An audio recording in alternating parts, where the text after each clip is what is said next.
The harsh fluorescent lights of the Seaside Community Center art room cast everything in an unflattering glare, including Sarah's latest painting. She stepped back, squinting at the canvas through tired eyes. 3 months of work, countless sleepless nights, and it still felt incomplete. Tyler's voice carried that familiar note of patient condescension as he approached from behind. His own canvas, a bold, abstract piece in primary colors, sat finished and confident on the easel beside hers. Sarah wanted to argue, to explain that the delicate watercolor landscape she'd been perfecting wasn't meant to shout, but to whisper. Instead, she found herself nodding, as she always did. Tyler's hand settled on her shoulder, and she leaned into the familiar weight of it. They'd been together for 2 years, met in this very art class when she was still grieving her mother's death and desperate for any kind of creative outlet. He'd been confident where she was uncertain, decisive where she wavered, charming where she stumbled over words. The Gulf Coast Arts Festival submissions were due next week. Tyler had won the Emerging Artist Award 2 years running with his bold, marketable pieces, while Sarah's delicate work rarely made it past the first round. Maybe she should skip this year, she thought, already knowing his response. Tyler reminded her that Rebecca Williams from Emerald Coast Gallery might attend the submissions viewing, a chance that could change everything for a struggling artist. Rebecca Williams. The name alone made Sarah's stomach clench with hope and dread. Getting her attention could transform a career. The other students packed up their supplies, chatting about weekend plans and upcoming exhibitions. Sarah caught fragments of conversations about gallery openings she wasn't invited to, networking events where she'd feel invisible, opportunities that seemed to orbit everyone but her. Ashley whispered to her friend as they cleaned brushes that Sarah's pieces were pretty but didn't really say anything. The words stung, but Tyler squeezed Sarah's shoulder, telling her not to listen to jealous comments about her natural talent. Natural talent. It was what he always said when she questioned herself, but lately it felt like consolation rather than compliment. Natural talent that apparently wasn't quite good enough for festivals, galleries, or recognition. Sarah started cleaning her brushes with mechanical precision, watching paint dissolve into gray water like her hopes disappearing into disappointment. Tyler mentioned needing help framing his 3 festival submissions over the weekend, knowing how meticulous she was with presentation. Of course he did. Tyler always had multiple submissions while she struggled to complete one. She'd spent countless weekends in his cramped beachside apartment, carefully measuring mats and adjusting hanging wire while he worked on new pieces or took calls from potential buyers. Tyler's phone buzzed with a text. His face lit up in a way that made Sarah's stomach drop. Rebecca wanted to meet for coffee tomorrow. She'd been following his work and wanted to discuss opportunities. Walking to the parking lot, Sarah found herself studying Tyler's profile in the orange glow of seaside streetlights. When had she stopped seeing him clearly? When had she started accepting his success as inevitable and her struggles as proof of inadequacy? But these thoughts felt dangerous, disloyal. Tyler loved her, supported her in his way. So what if he got more opportunities? That was just insecurity talking. Sarah climbed into the passenger seat, watching her own reflection fade into the Gulf Coast darkness. Tomorrow he'd meet with Rebecca while she helped frame his work, just another supporting player in someone else's story. The drive home was quiet except for Tyler humming under his breath, already mentally preparing for his big meeting. Sarah closed her eyes and tried to remember the last time she'd felt excited about her own art. The memory eluded her, lost somewhere in the murky water of compromise and diminished dreams. The Gulf Coast Arts Festival submissions hall buzzed with nervous energy as dozens of artists stood before their displayed work. Sarah stood in front of her watercolor landscape, a quiet scene of morning mist over the bay where her mother used to take her as a child, feeling exposed and fragile. Tyler's 3 submissions dominated the wall space nearby, bold acrylics that demanded attention. A small crowd had already gathered around them, murmuring appreciatively. Rebecca Williams moved through the room like a queen surveying her domain. Tall and elegant in her perfectly tailored black dress, she commanded attention without trying. Sarah watched her pause at Tyler's pieces with engaged interest. When her gaze shifted to Sarah's work, she barely slowed, offering only a polite nod. Sarah's heart sank, but she tried to maintain composure. This was how these things went. Ashley whispered loudly enough for Sarah to hear that she'd been doing the same dreamy landscape style for years, no evolution. No risk-taking. Pretty but forgettable. Art should challenge people, not put them to sleep. Sarah wanted to defend her work, to explain that not all art needed to scream to be valid. But the words died in her throat, familiar as the sting of tears behind her eyes. Festival coordinator Michael Brown climbed onto a small platform with results in hand. Sarah knew what was coming, the same polite rejection she'd received for years, dressed up in encouraging language about developing her unique voice. This year's Emerging Artist Award went to Tyler Martinez for his provocative series. Applause erupted. Tyler's face broke into a triumphant grin as he stepped forward to accept his ribbon and trophy. Sarah clapped mechanically. Michael continued reading names for the main exhibition, none of them hers. Finally came honorable mentions for 3 other artists. Sarah's name wasn't called. Again, the polite smile she'd painted on began to crack. Tyler was immediately surrounded by congratulators, naturally occupying the center of attention. This was his world, confident, competitive, rewarded. Ashley passed by offering hollow sympathy about the tough break. Maybe next year? That's when Rebecca approached. Sarah's heart leaped with irrational hope. Maybe she wanted to offer encouragement. Maybe she'd seen something the judges missed. Rebecca asked to speak privately.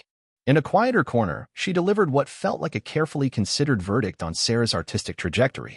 Rebecca had been watching Sarah's work for years. Her technical skill was undeniable, particularly in watercolors, showing real mastery.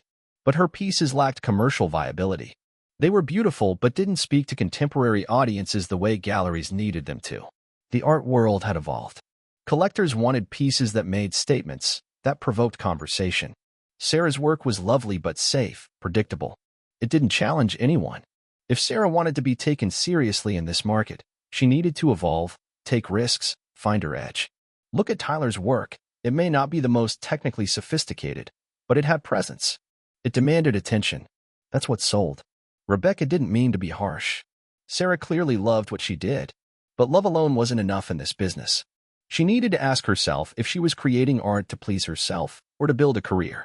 Sarah was left standing there, surrounded by other people's celebration, holding fragments of her already fragile confidence.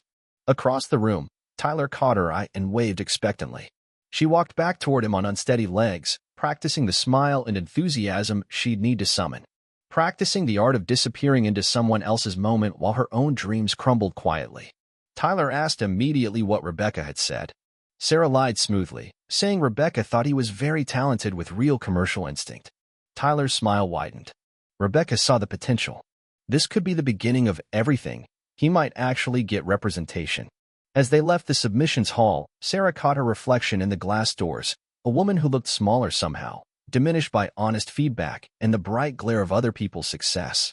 Behind her, Tyler chatted excitedly about future opportunities, already mentally 3 steps ahead. Sarah followed him into the night, wondering when she'd stop being the artist and become simply the girlfriend of one. The weeks following the festival blurred together in routine disappointment. Sarah threw herself into her day job at the Seaside bookstore with mechanical precision, shelving books and processing orders while her mind replayed Rebecca's words on endless loop. Tyler's career had exploded into motion. Rebecca had offered him representation, and suddenly his calendar was full of gallery meetings and networking events. Their conversations became one-sided reports of his progress, punctuated by Sarah's carefully constructed enthusiasm. Over dinner at their usual seafood place, Tyler told her Rebecca thought he should develop the urban decay theme into a full series. She was talking about a solo show next spring. Sarah pushed Grouper around her plate, responding with practiced encouragement while something cold settled in her chest. Tyler reached across the table to squeeze her hand. Once he was established, he'd be able to help her navigate the scene. Rebecca mentioned that established artists often mentor emerging ones. The words hit like a slap, though Tyler's expression remained warm. Emerging artist. As if she hadn't been painting seriously for 8 years, as if her dedication and technical skill were just adorable hobbies waiting for his guidance to become legitimate. Tyler suggested that maybe it was time to consider that gallery representation wasn't the only path. There were craft fairs, online sales, teaching opportunities. His voice carried that familiar tone of gentle authority. Sarah set down her fork, appetite gone. He thought she should give up on galleries? Not give up, Tyler clarified. Just be more realistic about her market. Her work was beautiful, perfect for people decorating vacation homes or looking for something soothing for their bedroom. There was nothing wrong with that niche. Vacation homes, bedrooms, places where art went to be ignored, to become wallpaper for other people's lives. That night, Sarah lay awake staring at the ceiling while Tyler slept peacefully beside her. His breathing was deep and even, the sound of someone whose dreams were coming true on schedule. At 2 a.m., she slipped out of bed and padded to her tiny studio space in the corner of her apartment. Her easel held the beginning of a new piece, another landscape, another safe exploration of light and shadow that would earn polite praise and quiet dismissal. She stared at it for a long time, then picked up her palette knife and scraped away everything she'd painted. The gesture felt both destructive and liberating. Without conscious planning, she began to paint again. This time, instead of careful, controlled strokes, she let her hand move with raw emotion. She painted her frustration, her sense of invisibility, the suffocating feeling of being constantly measured against someone else's success. The painting that emerged was nothing like her usual work. Dark and chaotic, with jagged lines cutting through softer passages, it looked like her heart felt, beautiful in places, wounded in others, complicated and unresolved. She painted until dawn, until her back ached and her eyes burned. When she finally stepped back, she felt something she hadn't experienced in months, excitement about her own work. The painting wasn't pretty. It wasn't commercially viable. It wasn't safe. It was hers. Tyler found her asleep at the easel the next morning, face smudged with paint. He studied the canvas with a frown, calling it different, kind of dark. Very different from her usual style. Sarah stretched, working out neck kinks. She couldn't sleep, so she just started painting. It felt good to try something new. Tyler's expression remained diplomatically neutral. It was certainly emotional, but collectors preferred work that was uplifting, that added positive energy to a space. This was pretty intense. Maybe that was the point, Sarah said quietly. Tyler's eyebrows rose. What did she mean? Maybe she didn't want to add positive energy to someone's vacation home. Maybe she wanted to make them feel something real. Tyler sat down heavily, his expression growing serious. He said this because he cared about her. This kind of work, angry, abstract work, had been done to death. Every art student went through their dark phase. Galleries saw dozens of pieces like this every week. Sarah's chest tightened. He thought this looked like student work? Tyler thought it looked like she was trying to be something she wasn't. Her strength was in her technical skill, her ability to capture light and atmosphere. Why abandon what made her unique? Because what made her unique apparently wasn't unique enough. Because her strength had become her cage, her technical skill a comfortable prison that kept her creating work that was lovely and meaningless and forgettable. But Sarah didn't say any of that. Instead, she nodded and began cleaning her brushes, the familiar ritual feeling like surrender once again. That afternoon, alone in her apartment, she stood before the painting and really looked at it. It wasn't perfect, the composition needed work, the color relationships could be more sophisticated. But it was alive in a way her other work hadn't been in years. She thought about Rebecca's words, about commercial viability and market appeal. She thought about Tyler's advice, about positive energy and uplifting art. She thought about Ashley's dismissive comments and the polite rejections that had become her annual tradition. Then she picked up her brush and kept painting. For the first time in years, she painted without asking anyone's permission. 3 months after her midnight painting session, Sarah had completed what she secretly called her Invisible Series, 7 pieces exploring themes of diminishment, overshadowing, and finding voice within silence. She stored them carefully in her closet, taking them out only when Tyler wasn't around to study them with growing confidence. They weren't pretty paintings. They weren't safe. But they were undeniably hers in a way nothing she'd created in years had been. Tyler's solo show with Emerald Coast Gallery was scheduled for the following month, and his excitement had reached fever pitch. Their conversations had become monologues about his preparation, promotional strategy, the important people who'd promised to attend. Rebecca wanted to feature his largest piece on the invitation. It perfectly captured the urban decay concept. Tyler showed Sarah photos on his phone, scrolling through images of bold reds and blacks, slashed across canvas meant to represent breakdown of city infrastructure. Sarah dutifully admired the image, calling it very impactful. Tyler leaned forward with the expression he wore when he had particularly good ideas. Sarah should come to the opening, obviously, but maybe she could help with setup? Rebecca mentioned they could use someone with her eye for detail to help with hanging and lighting. Sarah blinked. certain she'd misheard. He wanted her to help hang his show? Well, yes. She was amazing at that stuff, spacing, height, sightlines.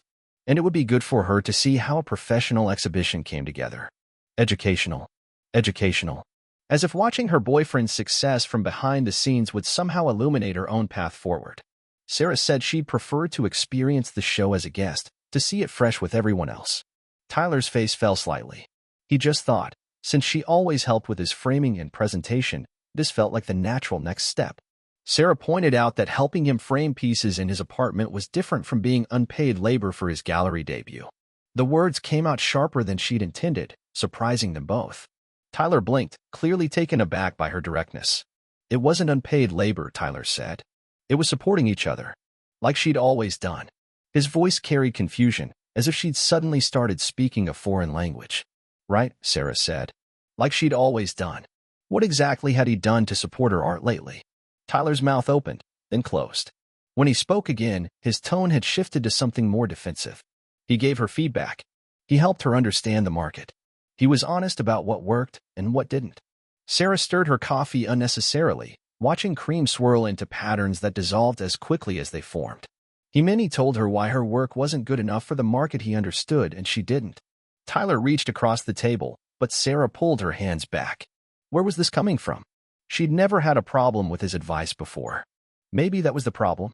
They sat in uncomfortable silence, the weight of years of unexamined dynamics settling between them like sediment. Sarah could see Tyler processing this new version of her, the one who pushed back, who questioned, who refused to automatically defer to his expertise. Tyler said he knew she was frustrated about the festival results. He got it, but taking it out on him wasn't fair. He was trying to help her. Sarah asked if he was really trying to help her, or trying to keep her comfortable in a supporting role. Tyler's jaw tightened. That wasn't fair. Everything he'd told her had been to help her succeed.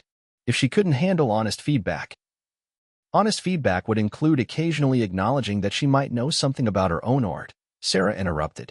It would include asking what she wanted instead of telling her what she should want. Tyler insisted he wasn't telling her what to want. He was trying to help her be realistic about her goals. There it was, the word that had become his weapon of choice. Realistic. As if her dreams were by definition unrealistic, as if wanting more than a supporting role in someone else's story was childish fantasy. Sarah said she needed some space to think. Tyler's expression shifted to something between anger and panic. Space? He asked her not to be dramatic. Couldn't they just talk about this? But Sarah was already walking away, her heart pounding with the unfamiliar rhythm of confrontation. Behind her, she heard Tyler call her name, but she didn't turn around. That evening, alone in her apartment, Sarah pulled out her invisible series and spread the canvases around her living room. 7 pieces that chronicled a journey from suffocation to breath, from silence to voice. They weren't perfect, but they were authentic in a way that made her chest ache with recognition. Her phone buzzed with text from Tyler, apologies mixed with justifications, expressions of love tangled with subtle blame. She read them all, then set the phone aside without responding. For the first time in their relationship, she chose silence over peacemaking. For the first time in years, she chose her own voice over his. The bookstore was unusually quiet on Tuesday afternoon, giving Sarah space to think as she organized the art section. She'd been mechanically shelving books on technique and theory when Rebecca Williams appeared in her aisle. Rebecca was looking for contemporary watercolor artists who'd successfully transitioned from traditional techniques to more contemporary approaches. When she realized Sarah worked there part-time, her expression became more thoughtful. Rebecca asked how Tyler's preparation for the show was going. Sarah said it was going well. He was very excited. Rebecca wondered if Sarah was planning to attend. Of course, Sarah replied, though she mentioned Tyler had wanted her to help with installation setup. Rebecca's eyebrows rose slightly, calling that interesting. In her experience, artist partners who attended openings usually did so as guests, not as unpaid labor. The blunt assessment hit Sarah like cold water. Here was someone who understood the professional art world confirming what she'd only begun to articulate to herself. Rebecca asked when Tyler had last come to see Sarah's work, not to critique it or offer suggestions, but just to look at what she was creating. Sarah opened her mouth to answer, then closed it. The truth was uncomfortable. Tyler looked at her work constantly, but always through the lens of what was wrong with it, what needed to change, how it could be more commercial. Rebecca saw Sarah's expression and continued. When was the last time Tyler had asked about Sarah's artistic goals? Not her realistic goals, her actual dreams? The question hit like a physical blow. Sarah couldn't remember Tyler ever asking what she wanted to achieve beyond getting into local shows and maybe finding a few buyers. He'd assigned her goals based on what he thought was appropriate for her skill level, market position, realistic prospects. Sarah said she should get back to work, but Rebecca caught her arm gently. Rebecca owed her an apology. What she'd said at the festival about Sarah's work being too safe, too predictable, she'd said it because she thought it was what Sarah needed to hear to push herself. But she realized now that she may have been addressing the wrong problem. Sarah's technical skill wasn't the issue. Her understanding of light and color was actually quite sophisticated. The problem was that she was painting like someone who was afraid to take up space, afraid to demand attention. That wasn't a technique problem, that was a confidence problem. In Rebecca's 20 years in this business, she'd seen dozens of talented artists diminish themselves to fit into someone else's vision of what they should be. It was heartbreaking and wasteful. Sarah had the technical foundation to do anything she wanted. The question was, what did she actually want to create? The question hung in the air, vast and terrifying in its possibility.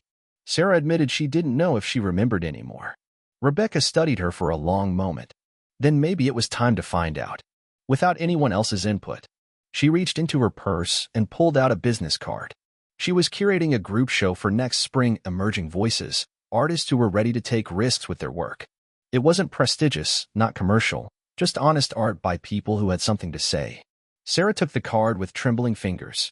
Why was Rebecca telling her this? Because Rebecca had a feeling that when Sarah stopped painting what she thought she should paint and started painting what she needed to paint, the result might surprise them both.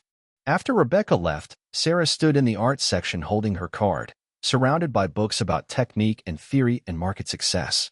For the first time in years, none of those things seemed as important as the question Rebecca had posed. What did she actually want to create? That night, Sarah pulled out her invisible series again, but this time she didn't hide them when she heard Tyler's key in the lock. He found her sitting on her couch, the 7 paintings arranged around her like a protective circle. Tyler asked what these were, his voice carrying surprise and something else, concern, maybe, or disapproval. Paintings she'd been working on, Sarah said simply. Tyler moved closer, studying each piece with growing confusion. These were so different from her usual work. When had she made them? Late at night, Sarah replied. When she couldn't sleep. But why hadn't she shown them to him? He could have given feedback, helped develop the concepts. Sarah looked up at him, this man she'd loved and deferred to for 2 years, and felt something shift inside her like tectonic plates finding new alignment. Because she didn't want feedback, she said quietly. She wanted to paint. Tyler's expression cycled through confusion, hurt, and something that looked uncomfortably like betrayal. They were partners. They shared their work with each other. That's what they did. Sarah asked when he'd last asked her to look at something he was working on for her opinion, not just her admiration. The question clearly caught Tyler off guard. Sarah watched him mentally scroll through recent memories, his face growing increasingly uncomfortable as he failed to find an example. That was different, he said finally. He was represented now. He had professional input from Rebecca and the gallery team. And Sarah had him telling her work was too quiet, too safe, too uncommercial. But what if she didn't want to make commercial art? What if she wanted to make art that mattered to her? Of course her art should matter to her, Tyler said, but it also had to matter to other people. Otherwise, what was the point? Sarah stood up, walking to the painting she'd started that sleepless night 3 months ago, the dark, chaotic piece that had started her journey back to her own voice. The point, she said, touching the canvas gently, was that she made something that didn't exist before. Something that came from inside her, not from market research or commercial strategy or anyone else's idea of what she should be creating. Tyler joined her in front of the painting, his expression troubled. He was worried about her. This work wasn't her. It was angry and dark and not the Sarah he'd fallen in love with. The words hung between them, heavy with implication. The Sarah he'd fallen in love with was quiet, agreeable, willing to make herself smaller to fit into his expanding world. Maybe that Sarah was never really her, Sarah said softly. Maybe she was just who she thought she needed to be. Tyler's face went pale. What was she saying? Sarah looked at her paintings, then at him, then back at the canvas that had started everything. She thought she'd been hiding for a very long time, and she was tired of being invisible. The silence that followed was different from their previous arguments, deeper, more final. They both understood that something fundamental had shifted, that the comfortable dynamic they'd built was cracking along fault lines they'd pretended didn't exist. Tyler said he loved her. Everything he'd done had been because he loved her and wanted her to succeed. Sarah turned to face him, her heart breaking for both of them. She knew he did. But love wasn't supposed to make someone smaller. It was supposed to help them become who they really were. He left shortly after, the weight of unspoken implications heavy in the space between them. Sarah stood alone among her paintings, feeling simultaneously devastated and more authentically herself than she had in years. Change, she realized, didn't always feel like freedom at first. Sometimes it felt like loss. The weeks leading up to Tyler's opening were strange and lonely. Sarah and Tyler hadn't officially broken up, but they'd entered that liminal space where both knew the relationship was ending without quite being ready to say it aloud. Their conversations became stilted and careful, dancing around the growing distance between them. Sarah threw herself into her art with intensity that surprised her. The Invisible series had awakened something hungry and urgent, and she found herself painting with fluency she'd never experienced before. Not pretty paintings, not commercial paintings, but paintings that felt necessary, explorations of silence and voice, of diminishment and expansion, of what it meant to take up space in the world. Her tiny studio corner expanded to claim half her living room as canvases accumulated. She painted women whose faces were partially erased, whose bodies faded into backgrounds that threatened to swallow them whole. She painted empty chairs at full tables, shadows that were more substantial than the figures that cast them, mirrors that reflected nothing. It was the most honest work she'd ever done, and it scared her. 3 days before Tyler's opening, Sarah ran into Michael Brown at the coffee shop near the bookstore. He was grading submissions for some local competition, his table covered with printed images and score sheets. Michael greeted her warmly, asking if she was still painting those beautiful landscapes. Actually, no, Sarah replied. She'd been exploring different themes lately. Michael raised his eyebrows with interest. He'd loved to see what she was working on. She'd always had such strong technical skills. He'd often wondered what would happen if she pushed herself into more challenging territory. The comment surprised Sarah. He had? Absolutely. Her watercolor work had always been technically proficient, but he sensed there was more underneath. More she wanted to say, but wasn't quite ready to say it. He gestured to the chair across from him, asking what had shifted. Sarah sat down, suddenly needing to talk to someone who understood art but wasn't invested in her personal life. She said she'd gotten tired of being safe, tired of making work that was pretty but forgettable. Michael nodded thoughtfully. He saw this pattern all the time in their local scene. Artists, especially women, who had real talent but seemed to be holding themselves back. Sometimes it was fear of criticism, sometimes pressure from family or partners. Usually both. Sarah asked what he meant about pressure from partners. Michael explained about partners who were also artists but somehow became the authority on what was commercial, what was realistic, what was worth pursuing. Usually with the best intentions, but intent didn't always match impact. His words hit uncomfortably close to home. Had he seen this before? More times than he'd like to count. It was particularly common in couples where one person gained recognition first. The dynamic could become unbalanced. Michael asked what Sarah wanted to create when she thought about her art, not Tyler's career, not market viability, not anyone else's expectations. It was the same question Rebecca had asked, and it still felt vast and terrifying. But sitting across from Michael, surrounded by honest assessment of other people's creative work, Sarah found herself answering. She wanted to paint what it felt like to disappear. What it was like to be in a room full of people but feel invisible. What it was like to have things to say but no one really listening. Michael was quiet for a long moment. That sounded like important work. Sarah said it didn't sound commercial. Michael reminded her that some of the most significant art in history was uncommercial when it was made. Commercial success was wonderful when it happened, but it wasn't the measure of whether art mattered. After leaving the coffee shop, Sarah walked home with Michael's words echoing in her mind. For years, she'd accepted that commercial viability was the primary measure of artistic worth, that Tyler's success proved his superiority and her struggles proved her limitations. But what if that framework was wrong? What if there were other ways to measure the value of creative work? That night, she spread her recent paintings around her living room and really looked at them. They weren't pretty. They weren't uplifting. They wouldn't add positive energy to anyone's vacation home. But they were alive with truth she'd never been brave enough to express before.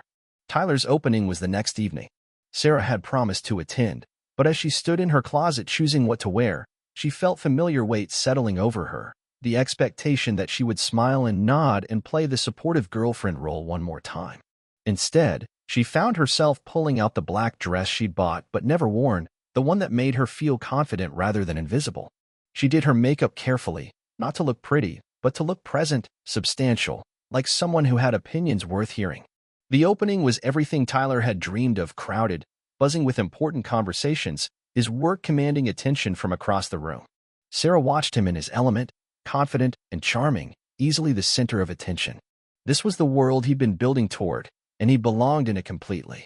Rebecca appeared at Sarah's elbow, elegant in navy blue, asking how she was feeling about everything. It was an oddly loaded question. Sarah asked what she meant. Rebecca said this was probably difficult, watching someone you care about achieve the recognition you'd been working toward yourself. Sarah considered deflecting, offering the gracious response she'd perfected over months of similar conversations. Instead, she found herself being honest. It was difficult, she admitted, but not for the reasons she'd expected. Rebecca tilted her head, waiting. Sarah thought she'd be jealous of his success. Instead, she was realizing how different their definitions of success actually were. Rebecca asked how so. Sarah watched Tyler across the room, animated and glowing as he discussed his Urban Decay series with a potential collector. Tyler's success was about external validation, recognition, sales, status in the art world. And that was wonderful for him. But she was starting to think her success might be about something else entirely. What might that be? Rebecca asked. Truth, maybe. Creating work that said something real about the human experience, even if it was uncomfortable. Even if it didn't sell. Rebecca studied her carefully. That was a more sophisticated understanding of artistic purpose than most people reached, especially early in their careers. Early? Sarah laughed. She'd been painting seriously for 8 years. Rebecca corrected her. Sarah had been technically proficient for 8 years. But from what she could see, she was just starting to become an artist. The distinction hit Sarah like a revelation. Technical skill and artistic voice weren't the same thing. She'd spent years perfecting her craft while neglecting to develop her vision, creating competent work that said nothing because she'd been afraid to have something to say. Sarah asked impulsively about the group show Rebecca had mentioned, the one for emerging voices. Rebecca smiled, the first expression of genuine excitement Sarah had seen from her in all their interactions. She was hoping Sarah would say that. The deadline was next month. Did she have work ready? Sarah thought about her Invisible series, about the dark, difficult paintings that had emerged from her sleepless nights and emotional honesty. She thought she did. Rebecca said she wasn't just considering them, she wanted to feature one as the promotional image for the exhibition. The words hit Sarah like physical force. She did? The show was about emerging voices, artists who had something genuine to say. Sarah's work embodied that perfectly. Tyler found Sarah 20 minutes later, flushed with success and champagne. He'd been looking for her everywhere. Had she seen the red dot on the largest piece? Sold to a private collector from Atlanta. Sarah said that was wonderful. She was so proud of him. And she meant it. His success was genuine, earned through hard work and clear vision.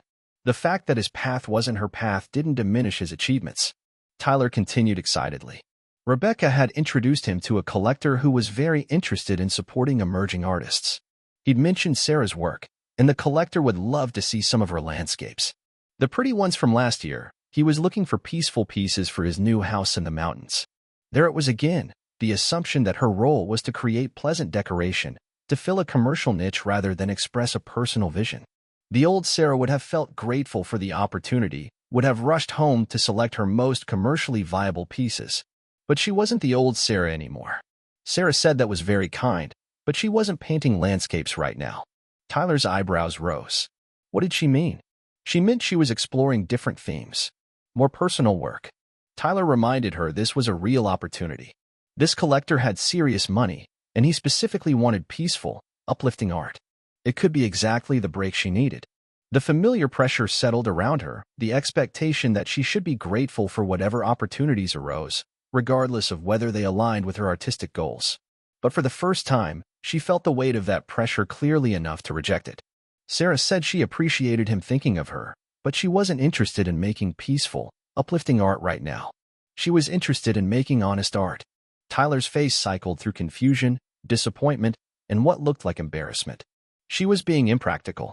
Did she know how rare it was for collectors to actively seek out work by unknown artists? Sarah was sure it was. but she'd rather be unknown and authentic than successful and false to herself. The words hung between them, heavy with implication. Around them, the opening continued, laughter and clinking glasses and comfortable buzz of people who belonged in this world. But Tyler and Sarah stood in a bubble of uncomfortable silence, both recognizing that they'd reached some kind of ending. Tyler said quietly that he didn't understand what had happened to her. She used to trust his judgment.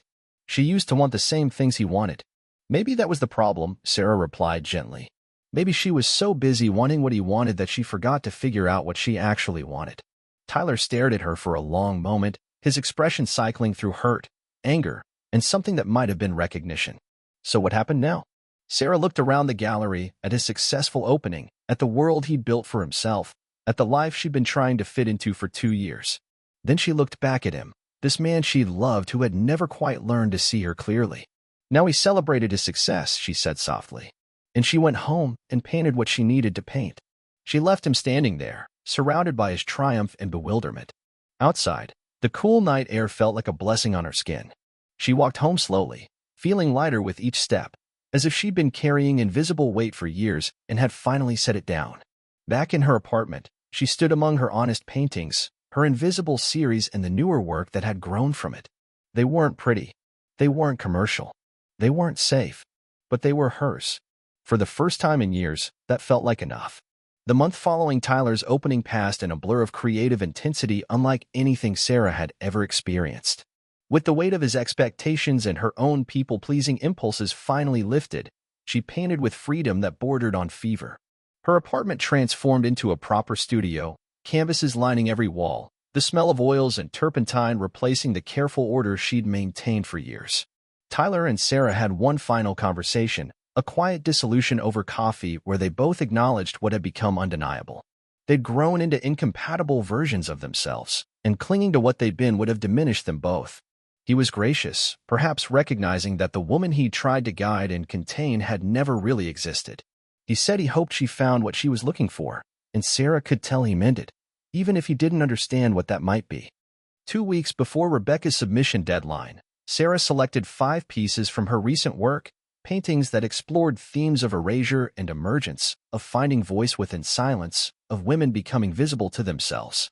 They were the most honest work she'd ever created, and looking at them arranged in her living room, she felt simultaneously terrified and exhilarated. The terror went out the morning she was supposed to deliver them to Emerald Coast Gallery. Sarah stood in her apartment at 9 a.m., the paintings carefully wrapped and stacked by the door, unable to make herself pick them up. What if Rebecca hated them? What if they were as amateurish as Tyler had suggested? What if her newfound confidence was just delusion, and she was about to embarrass herself publicly? Her phone rang, startling her from her spiral of doubt. Michael Webb's voice came through, warm and encouraging. He hoped she didn't mind. Rebecca had given him her number. She'd mentioned Sarah might be submitting to the Emerging Voices show. Sarah admitted she was supposed to drop off pieces this morning, but she was having second thoughts. Michael chuckled, recognizing pre-submission nerves from his own showing days. Would she like some company for the drop-off? He was heading to Emerald Coast anyway to discuss some programming, and sometimes it helped to have moral support. 20 minutes later, Michael arrived at her apartment and insisted on seeing the work before they left. Sarah unwrapped the 5 paintings with hands that shook slightly, arranging them in her living room while he studied each piece carefully. The silence stretched long enough that Sarah's anxiety began to spiral again. Finally, Michael spoke. These were extraordinary. Sarah blinked. What? He meant it. This work had something he rarely saw in local submissions, genuine emotional complexity. She wasn't trying to please anyone or hit market trends. She was exploring something real. He pointed to a painting where a woman's reflection showed a different face than her physical form. This piece in particular, the way she'd handled the disconnect between internal and external identity, it was sophisticated both conceptually and technically. Sarah asked if he really thought so. Michael said she'd found her voice. And it was a voice worth hearing. At Emerald Coast Gallery, Rebecca greeted them with professional warmth, but Sarah caught something else in her expression when she unwrapped the submissions, surprise, followed quickly by what looked like satisfaction. Rebecca studied each piece in silence, occasionally stepping back to view them from different angles. The process felt eternal. Finally, Rebecca spoke. She had to ask, how long had Sarah been working in this style? About 4 months, Sarah admitted. Since right after Tyler's acceptance into the gallery. Rebecca nodded slowly. These were completely different from anything Sarah had shown her before. The technical skill was always there, but now there was something more: urgency, authenticity, risk. She gestured to the painting Michael had praised. This exploration of identity and visibility, it was compelling work. So she'd consider them for the show? Rebecca wasn't just considering them. She wanted to feature one as the promotional image for the exhibition. The words hit Sarah like physical force. She did? The show was about emerging voices, artists who had something genuine to say. Sarah's work embodied that perfectly. Rebecca would call next week with details about the exhibition layout and opening reception. Walking out of the gallery, Sarah felt disoriented by success she hadn't expected and wasn't sure she deserved. Michael, sensing her overwhelm, suggested coffee to debrief. Sarah said she couldn't believe Rebecca wanted to use one of her pieces for promotion. Michael replied that he could. That piece about reflection and identity, it was striking enough to draw people into the gallery while being subtle enough not to overwhelm the other work. He asked what had inspired the shift in her work. Sarah considered the question carefully. She thought she'd gotten tired of being invisible. In her relationship, in her career, even to herself. These paintings were about what it felt like to disappear and what it took to become real again. That was powerful subject matter, Michael observed. Very different from the landscape she was known for. The landscapes were safe, Sarah said. Pretty. They didn't challenge anyone, including her. She realized she'd rather fail at something authentic than succeed at something false. Michael smiled. That might be the most important artistic insight anyone could have. The opening reception for Emerging Voices was scheduled for the first Friday in June. As the date approached, Sarah found herself cycling between excitement and terror, sometimes within the same hour. She'd never had work professionally exhibited before, never faced the possibility of strangers reacting to her most personal artistic statements. Tyler texted the day before the opening, a simple message wishing her luck, which she appreciated for its grace. His own career was thriving. She'd heard through mutual acquaintances that he'd sold several pieces and was being considered for a more prestigious gallery in Jacksonville. Their paths had diverged completely, but she was glad his was leading where he wanted to go. The morning of the opening, Sarah woke early and drove to the bay where her mother used to take her as a child, the same bay she'd painted dozens of times in watercolor, always chasing light effects and atmospheric moods she'd never quite captured to her satisfaction. Now, sitting on the same dock where she'd sketched as a teenager, she realized she'd been painting the wrong subject all along. The bay was beautiful, but what mattered was how being there made her feel connected to memory, to loss, to the complexity of loving someone who was gone. The subject wasn't the water or the light. It was the emotional landscape of longing and connection and the courage it took to keep creating beauty in the face of impermanence. Maybe that understanding had been growing in her all along, waiting for her to become brave enough to paint feelings instead of just surfaces. That evening, Sarah arrived at Emerald Coast Gallery 30 minutes before the official opening, wanting to see her work in its exhibition context before the room filled with people. Rebecca had arranged the pieces beautifully, Sarah's 5 paintings interspersed with work by 7 other artists, each piece given space to breathe while contributing to a larger conversation about voice and authenticity. Her painting about reflection and identity was indeed featured on the promotional materials, positioned prominently near the gallery entrance. Seeing it there, professionally lit and labeled with her name and a price that seemed impossibly high, Sarah felt a moment of pure surreal wonder. A voice behind her said it looked good there. Sarah turned to find a man about her age, dark hair and kind eyes, studying her work with genuine interest. He wore a simple button-down shirt and dark jeans, nothing that screamed art world insider, but he moved through the space with the confidence of someone comfortable in galleries. Sarah thanked him, saying she was still getting used to seeing her work on walls instead of stacked in her apartment. He smiled, asking if this was her first exhibition. That obvious? Sarah asked. He remembered the feeling. He introduced himself as David Thompson. The name sounded familiar, but Sarah couldn't place it immediately. She introduced herself as Sarah Mitchell. David said he knew he'd been following her submission process with Rebecca. She was very excited about Sarah's work. He gestured toward her reflection painting. This piece in particular had been generating a lot of conversation among the gallery staff. Good conversation? Sarah hoped. Definitely.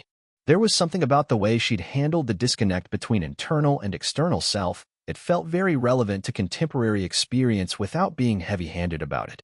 Sarah found herself relaxing into the conversation. Unlike discussions about her work with Tyler, which had always felt like evaluations, talking with David felt like genuine exchange between equals. Sarah asked if he was an artist. Among other things, David replied. He also wrote art criticism for a few regional publications. He paused, looking slightly embarrassed. Actually, he was hoping to interview her for a piece about the Emerging Voices show. If she was interested. Art criticism. That explained his sophisticated vocabulary in the way he analyzed visual elements. It also explained why his opinion mattered to Rebecca and the gallery staff. He wanted to interview her? Her work raised interesting questions about identity and visibility that he thought would resonate with readers. Plus, Rebecca had mentioned that Sarah's artistic evolution had been particularly dramatic recently. That was always a compelling story. Before Sarah could respond, the gallery began filling with opening reception guests. She watched nervously as people moved through the space, pausing at various pieces, some lingering longer than others. A middle-aged woman spent several minutes in front of Sarah's reflection painting, her expression thoughtful and engaged. David observed that Sarah had an audience. Over the next 2 hours, Sarah had more meaningful conversations about her art than she'd had in the previous 2 years combined. People asked about her process, her inspiration, her evolution as an artist. They discussed the emotional impact of the work, the technical choices she'd made, the way the pieces spoke to their own experiences of feeling invisible or struggling to be authentic. It was everything she'd dreamed gallery representation might be like, but it was also more challenging than she'd expected. Talking about deeply personal work with strangers required a different kind of vulnerability than creating it had. Near the end of the evening, Rebecca approached with a slightly stunned expression. Sarah, she had news. The collector who'd bought Tyler's piece last month? He just purchased 2 of Sarah's paintings. Sarah's mouth fell open. He had? Apparently, he was specifically looking for work that balanced technical skill with emotional depth. He said Sarah's pieces reminded him why he started collecting art in the first place, for the way it made him feel, not just the way it looked. Sarah felt tears prick at the corners of her eyes. Someone had connected with her work deeply enough to want to live with it, to make it part of their daily environment. After years of creating pretty decoration for hypothetical vacation homes, she'd finally made art that mattered to someone. There was more, Rebecca continued. She'd had 3 other inquiries about Sarah's work tonight, including one from a collector in Miami who was interested in commissioning a piece. The success felt surreal, almost too much to process. 6 months ago, Sarah had been painting landscapes that no one remembered and accepting that commercial invisibility was her artistic destiny. Now she had actual collectors interested in her most personal work. As the reception wound down, David approached her again. So, about that interview, was she free for coffee sometime this week? Sarah looked around the gallery, at her paintings hanging confidently on professional walls, at the red dots indicating sales, at the evidence that authentic work could find an audience after all. She'd like that, she said. Walking to her car after the reception, Sarah felt lighter than she had in years. Not because of the sales or the positive attention, though those were wonderful, but because she'd finally shown her real work to the world and discovered that her real work was enough. More than enough. It was necessary. 1 year later, the morning light streaming through the large windows of Sarah's new studio space caught the painting she'd just finished, a piece exploring the moment when someone decides to stop hiding and start being seen. It was part of a series she'd been working on about transformation, about the courage it takes to become who you really are. Her phone buzzed with a text from David. Coffee after your gallery meeting? I want to hear about the new commission. Sarah smiled, setting the phone aside. In the years since the Emerging Voices exhibition, her life had transformed in ways she couldn't have imagined. The sales from that first show had allowed her to quit her bookstore job and rent proper studio space. More importantly, the positive response to her authentic work had given her permission to keep exploring difficult themes, to keep pushing into uncomfortable emotional territory. David had become both a professional supporter. His review of the Emerging Voices show had brought regional attention to her work, and something more personal. Unlike her relationship with Tyler, which had been built on her willingness to diminish herself, her connection with David was founded on mutual respect for each other's creative voices. He challenged her intellectually without trying to control her artistic direction. He celebrated her successes without taking credit for them. Most importantly, he asked what she wanted to create next instead of telling her what she should be creating. It was the difference between love that sought to contain and love that sought to liberate. The gallery meeting David had referenced was with a space in Miami that wanted to discuss a solo exhibition, Sarah's first. The prospect still made her nervous, But it was the nervousness of someone stepping into bigger possibilities rather than the anxiety of someone afraid of taking up space. She'd seen Tyler a few months earlier at a regional arts festival. He'd been polite and genuinely seemed happy about her success, though she could see him struggling to reconcile the confident artist she'd become with the uncertain woman he tried to guide. His own career continued to flourish in the commercial sphere he understood so well. They were both exactly where they belonged, which made their separation feel like success rather than failure. Sarah's phone rang, interrupting her reflection. Rebecca's name appeared on the screen. Rebecca hoped she wasn't calling too early. She had news that couldn't wait. Good news, Sarah hoped. The best. Remember that collector from Atlanta who'd bought her pieces from the Emerging Voices show? He'd been following her work, and he wanted to commission a large-scale piece for the lobby of his new office building. They were talking about a significant commission, both artistically and financially. Sarah sat down heavily in her studio chair, overwhelmed by the magnitude of the opportunity. A year ago, she'd been painting in the corner of her tiny apartment, accepting that her work would never find an audience beyond local craft fairs. Rebecca asked if she was there. Yes, sorry. It was just a lot to process. Rebecca understood. But this was what happened when artists committed fully to their authentic voice. The work found its audience, often in ways they never expected. After they hung up, Sarah stood in her studio surrounded by paintings that explored themes of visibility, authenticity, and transformation. They weren't pretty paintings in the conventional sense. They weren't safe or commercially calculated. But they were true. And apparently, truth had its own market value, one she'd never been brave enough to test until she stopped trying to please everyone and started trying to honor her own artistic vision. Her easel held a new canvas, barely begun, another exploration of the space between who we are and who we allow others to see. It was challenging work, emotionally demanding in ways her old landscapes had never been. But for the first time in her artistic life, the challenge felt like invitation rather than obstacle. Sarah picked up her brush and began to paint, adding layers to a story that was finally, authentically hers. Thanks for listening to this powerful story. Subscribe for more stories about the surprising ways people change our lives for the better. See you in the next story.